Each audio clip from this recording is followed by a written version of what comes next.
하나님의 말씀은 시편 127편 1절과 2절 두 절의 말씀입니다. 시편 127편 1절에서 2절까지 말씀, 구약 성경 899쪽입니다.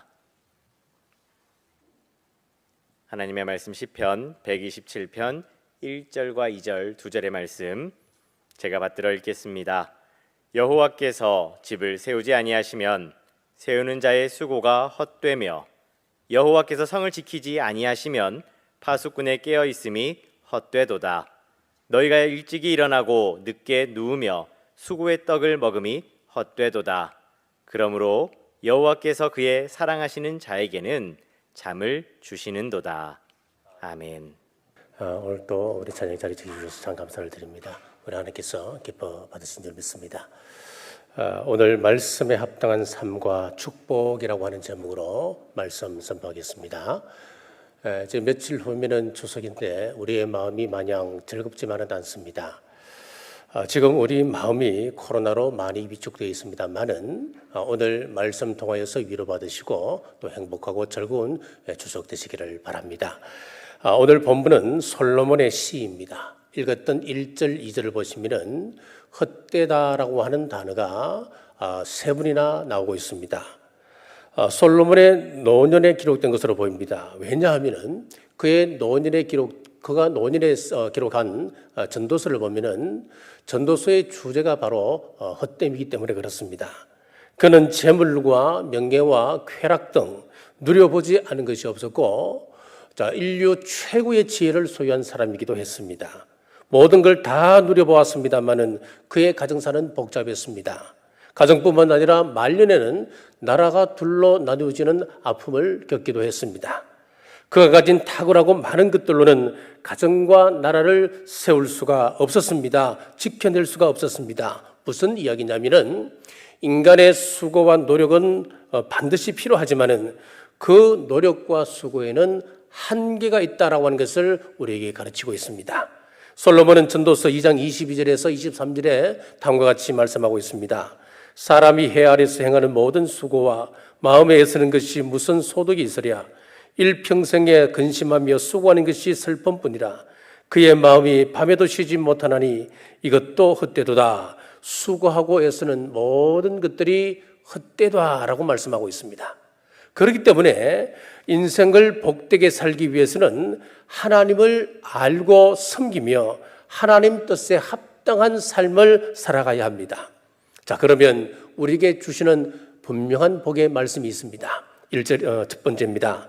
여호와께서 가정을 세워주십니다. 1절 상반절입니다. 여호와께서 집을 세우지 아니하시면 세우는 자의 수고가 헛되며. 자, 여기서 집이라고 하는 것은 무엇을 의미할까요? 건물보다는 가정을 의미합니다. 이 시대는 가정의 생명력인 희생적 사랑과 돌봄, 그리고 관용과 기다림 등이 급박한 현실 앞에서 길을 잃고 있습니다. 가정이 생명을 잃어가게 되자 결혼해서 뭐하나라고 하는 생각이 고개를 들고 결국 인구 절벽의 상황까지 우리는 내몰리고 있습니다. 이어령 전 장관이 프랑스에 방문했을 때 경험한 이야기입니다. 공원에 갔더니만 부부가 아이들의 손을 잡고 아주 한가롭게 즐겁게 시간을 보내고 있는 것을 보고 이분이 감동을 받았습니다. 감동을 받고 옆에 함께 따라갔던 유학생에게 이렇게 질문했습니다. 우리 대한민국에도 가정이 이런 가정으로 바뀌어 가야 된다고.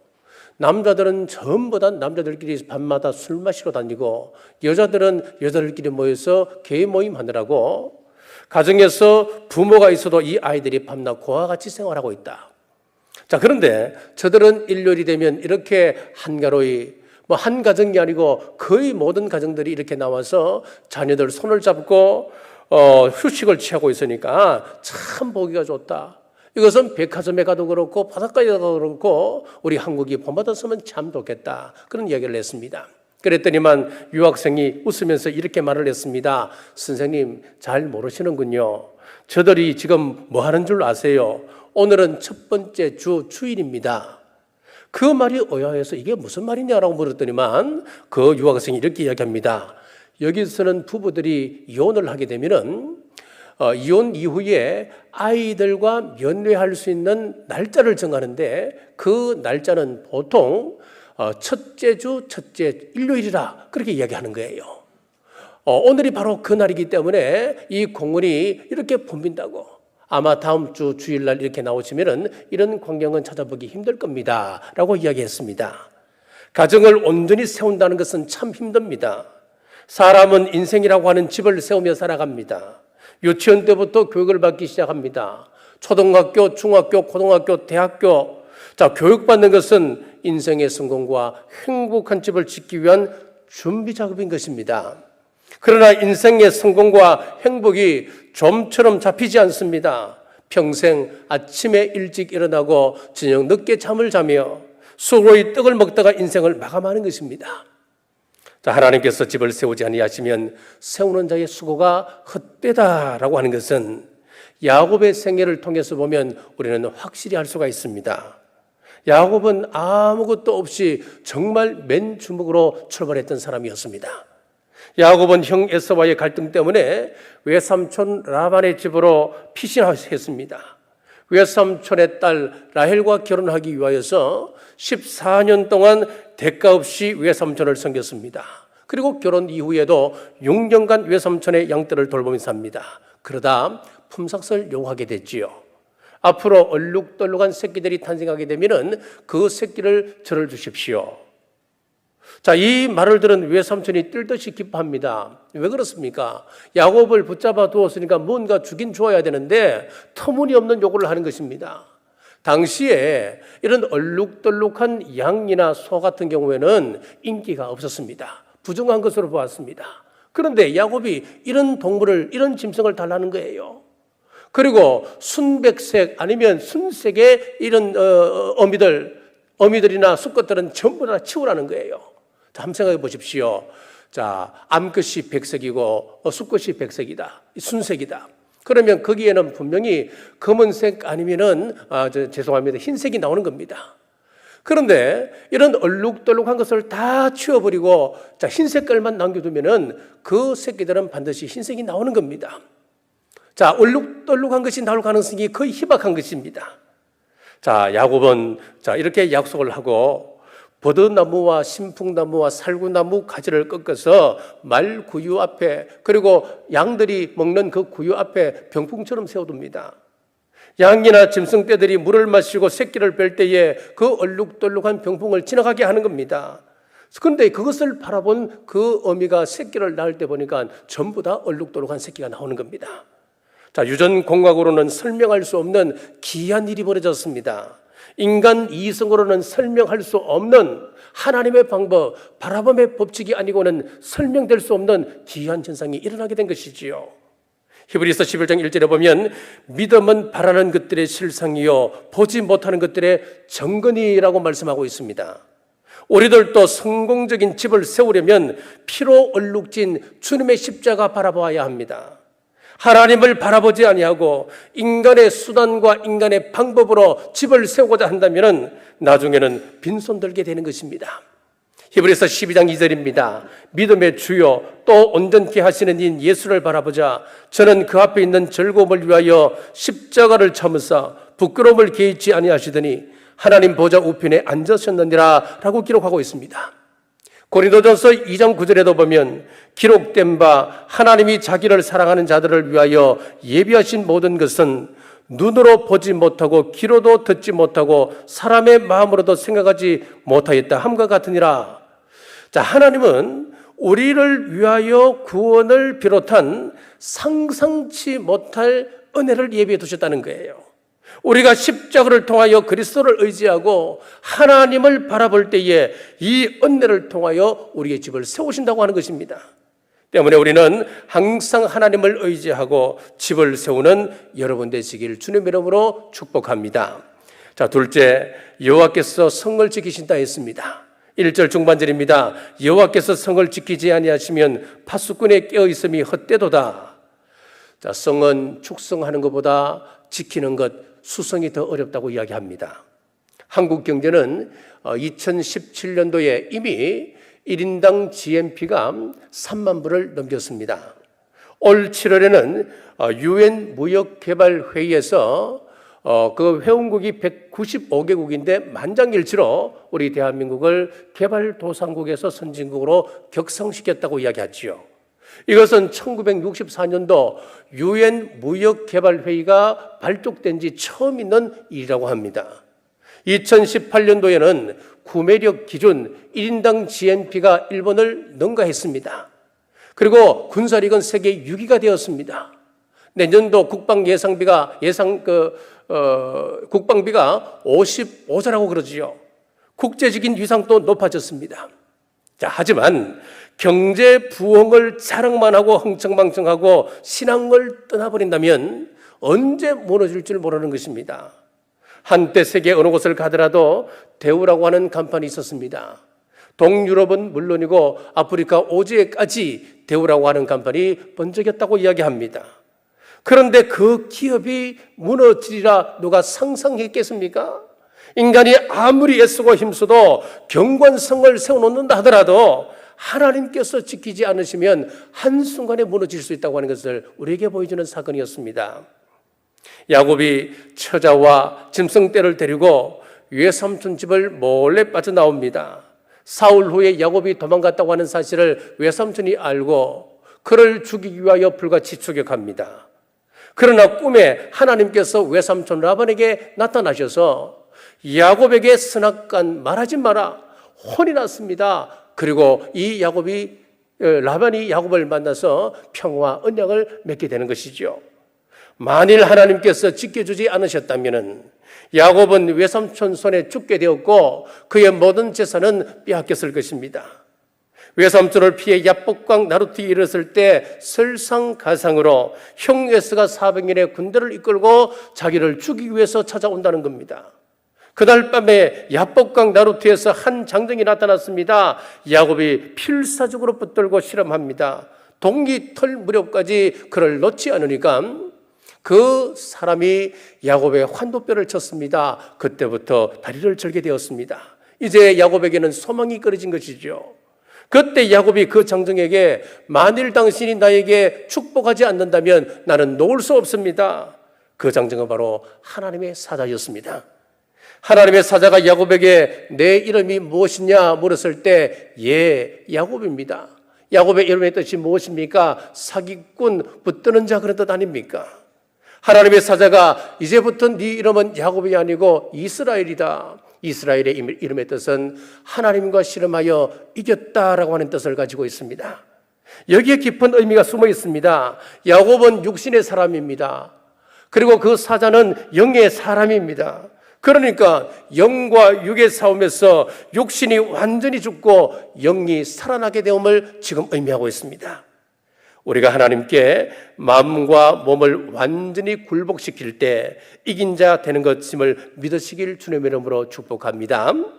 하나님을 만난 야곱은 완전히 절름발이가 되어서 이제는 도망칠 수가 없었습니다. 형이 와서 짐승을 뺏어가고 자신의 처자를 죽인다 하더라도 대응조차 할 수 없는, 도망칠 수 없는 사람이 되었습니다. 이사야 41장 14절에서 16절입니다. 지렁이 같은 너 야곱아, 너희 이스라엘 사람들아 두려워 말라. 나 여호와가 말하노니 내가 너를 도울 것이라. 내 구속자는 이스라엘의 거룩한 자니라. 보라, 내가 너로 이가 날카로운 새 타작 기계를 삼으리니 내가 산들을 쳐서 부스러기를 만들 것이며 작은 산들로 개같이 할 것이라. 내가 그들을 까부른 적 바람이 그것을 날리겠고 회리바람이 그것을 흩어버릴 것이로되 너는 여호와로 인하여 즐거워하겠고 이스라엘의 거룩한 자로 인하여 자랑하리라. 여기 보면은 야곱을 지렁이 같은 너 야곱아 그렇게 이야기하고 있어요. 야곱이 지렁이처럼 되었습니다. 지렁이는 공격도 방어도 할 수 없는 그런 생물 아닙니까? 밟으면 꿈틀거릴 뿐입니다. 이렇게 하나님 앞에서 완전히 깨어지면 하나님께서 주시는 약속이 무엇이었습니까? 두려워하지 말라. 내가 너를 도울 것이다 라고 말씀하셨습니다. 보십시오. 야곱의 머리는 산발입니다. 그의 몸은 상처투성입니다. 옷은 찢어지고 다리는 쩔뚝쩔뚝 절며 형에게 나아가자 하나님께서 에서의 마음에 감동을 주니까 형의 마음이 눈 녹듯 녹아내렸습니다. 동생의 몰골에 할 말을 잃은 형이 말에서 내려 동생을 얼싸안고 통곡하며 용서가 이루어졌습니다. 하나님 앞에 깨어지고 항복할 때 하나님께서 도우신 것입니다. 자, 오늘의 전쟁은 과학전이라고 이야기합니다. 최첨단 무기가 얼마만큼 최첨단 무기를 보유하느냐에 따라서 그 나라는 승리할 수 있고 피할 수 있다고 이야기합니다. 그러나 아프가니스탄을 보십시오. 지난 20년간 미국으로부터 최첨단 무기와 천조라고 하는 어마어마한 지원을 받았습니다마는 그 탈레반에게 결국 무너지지 않습니까? 첨단 무기로는 안 된다라고 하는 이야기입니다. 하나님께서 함께 하셔야 안전할 수 있다라고 하는 것을 우리에게 말씀하고 있는 거예요. 이스라엘이 치른 1967년도 6.1 전쟁을 기억하실 겁니다. 본토에 있는 이스라엘의 그 인구는 아이들까지 합쳐도 500만 명이 조금 넘습니다. 그런데 아랍은 10억입니다. 그런데 전쟁이 터지자마자 3시간 만에 이스라엘은 적 주력 부대를 괴멸시키고 이틀 만에 시나이 반도를 점령해버렸습니다. 이집트군의 전차 200대를 완전히 박살내고 가자 지구 사령관의 항복을 받아내었습니다. 6일 만에 승리한 이후에 이스라엘이 점령한 영토는 본토의 2배가 되었다고 이야기합니다. 이것은 전쟁은 병력의 수나 무기에 달려있지 않다는 이야기를 보여주는 예입니다. 당시 이스라엘의 국방장관은 모세 다얀이라고 하는 사람이었습니다. 모세 다얀이 군인들을 전장에 보내놓고 그런 라디오 방송국에 들어가서 시편 27편을 낭독했습니다. 여호와는 나의 빛이요 나의 구원이시니 내가 누구를 두려워하리요. 여호와는 내 생명의 능력이시니 내가 누구를 무서워하리요. 악인들이 내 살을 먹으려고 내게로 왔으나 나의 대적들 나의 원수들인 그들은 실족하여 넘어졌도다. 군대가 나를 대적하여 진칠지라도 내 마음이 두렵지 아니하며 전쟁에 일어나 나를 치료할지라도 나는 여전히 태연하리로다. 시편 27편을 읽어 내려갔습니다. 그 방송을 듣는 이스라엘 군사들의 마음이 어떠했겠습니까? 국방장관의 확신에 찬 이 말씀, 이 믿음이 그들에게 전해지는 것이었습니다. 믿음이 충만하여서 10억을 상대하여 단 6일 만에 승리로 이끄는 기적 같은 일이 이루어졌습니다. 전쟁은 사람 수에 달려있지 아니하고 하나님 손에 달려있다고 하는 사실을 믿으시기 바랍니다. 하나님 손으로 도우시면 안전할 뿐 아니라 승리함을 믿으시고 우리가 철저하게 성경이 제시하고 있는 믿음의 길 따라가는 우리 남북의 모든 성도님들 되시길 주님의 이름으로 축복합니다. 셋째는 잠을 주십니다. 2절입니다. 너희가 일찍이 일어나고 늦게 누우며 수고의 떡을 먹음이 헛되도다. 그러므로 여호와께서 그의 사랑하시는 자에게는 잠을 주시는도다. 잠은 매우 중요합니다. 일상을 마치고 침상에서 잠을 잘 수 있다고 하는 것은 안식과 회복을 의미합니다.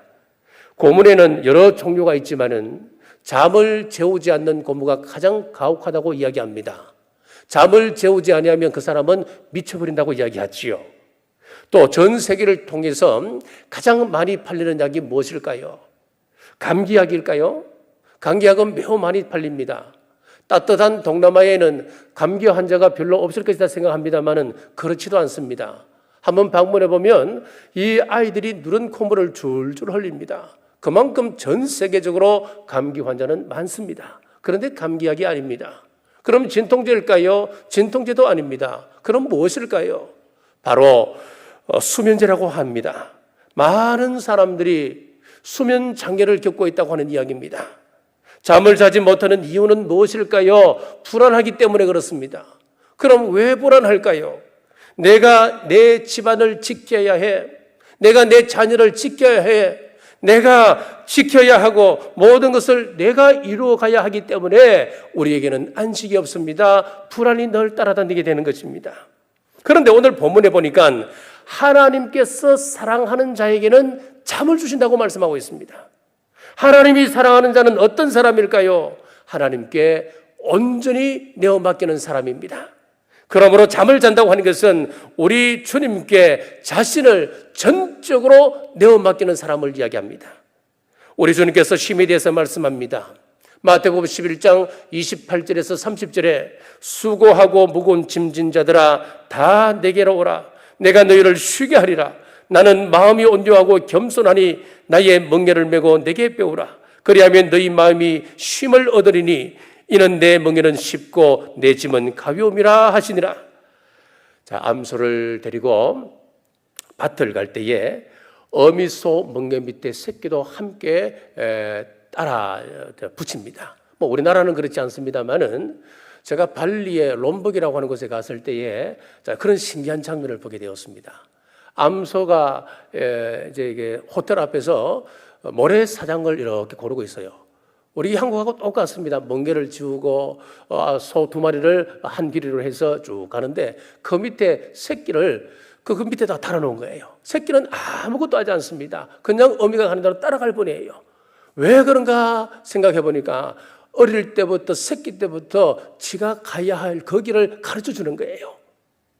어미소가 무겁게 멍게를 메고 땀을 뻘뻘 흘리며 밭을 갈 때에 새끼는 그 어미소 멍게 밑에서 그냥 아무 힘도 들이지 않고 그냥 왔다 갔다 할 뿐입니다. 왜 예수님의 멍게는 쉽고 가볍다고 말씀할까요? 하늘과 땅의 모든 권세를 가지신 분이 우리를 대신해서 십자가 멍에를 지셨습니다. 우리 십자가 멍에에 우리의 죄와 우리의 모난 성격과 우리의 슬픔과 질병과 가난과 저주 모두를 담았습니다. 멍에를 맨 어미소 밑에 새끼소가 들어가 있는 것처럼 우리가 십자가 멍에 밑에 들어가면 예수님께서 이 모든 것 대신 다 짊어지셨습니다. 그리고 천국으로 인도하십니다. 자, 예수님의 멍게 밑에 들어오는 조건을 우리에게 말씀하고 있는데 그것은 두 가지입니다. 그것은 바로 온유하고 겸손하라라고 말씀하고 있습니다. 우리가 십자가 밑에 들어가기만 하면 우리는 그 짐에서 자유로울 수 있는데 그 멍게 밑에 들어갈 조건을 두 가지로 말씀하고 있단 말이에요. 하나가 바로 온유라고 하는 것이고 또 하나는 겸손이라고 하는 것입니다. 여러분, 온유라고 하는 것은 길들임을 받은 상태를 이야기합니다. 순종할 수 있는 상태를 이야기합니다. 그럼 겸손은 무슨 뜻일까요? 겸손은 상대를 인정하고 배려하는 것입니다, 여러분. 요즘 참 우리가 얼마나 힘든 시기를 보내고 있습니까? 우리 마음에 상대를 배려하고 상대를 인정하는 마음이 어느 때보다 절실합니다. 우리 교회 공동체를 사랑하는 사람이라면 우리가 이 마음을 가지셔야 됩니다. 좀 더 내가 배려하는 마음, 좀 더 내가 상대를 인정하는 마음, 이것이 우리 교회 공동체의 한 분 한 분 가슴 속에 있을 때에 우리는 코로나를 넉넉히 이겨나갈 수 있습니다. 그리고 이 공동체를 아름다운 공동체로 만들어갈 수가 있는 것입니다. 자, 겸손은 바로 인정하고 배려하는 것인데, 자, 온유하고 겸손함으로 우리가 주님의 명령을 듣고 순종하며 나가셔서 안식을 찾기 힘든 이때에 쉼과 평안을 누리는 우리 남목의 모든 성도들 되시길 주님의 이름으로 축복합니다. 사랑하는 여러분, 지금 우리는 어렵고 힘든 시기를 지나고 있습니다. 말씀에 합당한 삶을 살 때 여러분 가정이 든든히 세워지고 힘을 얻게 될 것입니다. 그리고 우리가 속한 공동체가 안전할 수 있다고 하는 사실을 믿으시고 우리가 말씀에 더욱더 집중하고 말씀 앞에 순종해 나가는 우리 남북의 모든 성도들 되시길 주님의 이름으로 축복합니다. 기도하겠습니다. 하나님, 은혜를 감사합니다. 오늘 말씀에 합당한 삶을 살면 받을 복에 대해서 함께 나누었습니다. 여호와께서 집을 세워주십니다. 성을 지키신다 했습니다. 야곱의 기업을 지키시고 생명을 하나님께서 지켜주셨습니다. 이 나라가 안전하려면 하나님의 도우심이 있어야 함을 성경과 역사가 증명하고 있습니다. 이 시대가 종교다원주의의 거대한 물결에 우리의 믿음이 흔들리고 현혹되기 쉽습니다. 하나님 아버지, 우리 교회를 이 세속의 물결에서 지켜주셔서 순결한 신부로 지켜주옵소서. 그리하여 재림의 주님 품에서 함께 왕노릇하며 평안의 복을 누리는 온 성도들 되게 하옵소서. 다시 오실 예수님 이름으로 간절히 기도드리옵나이다. 아멘.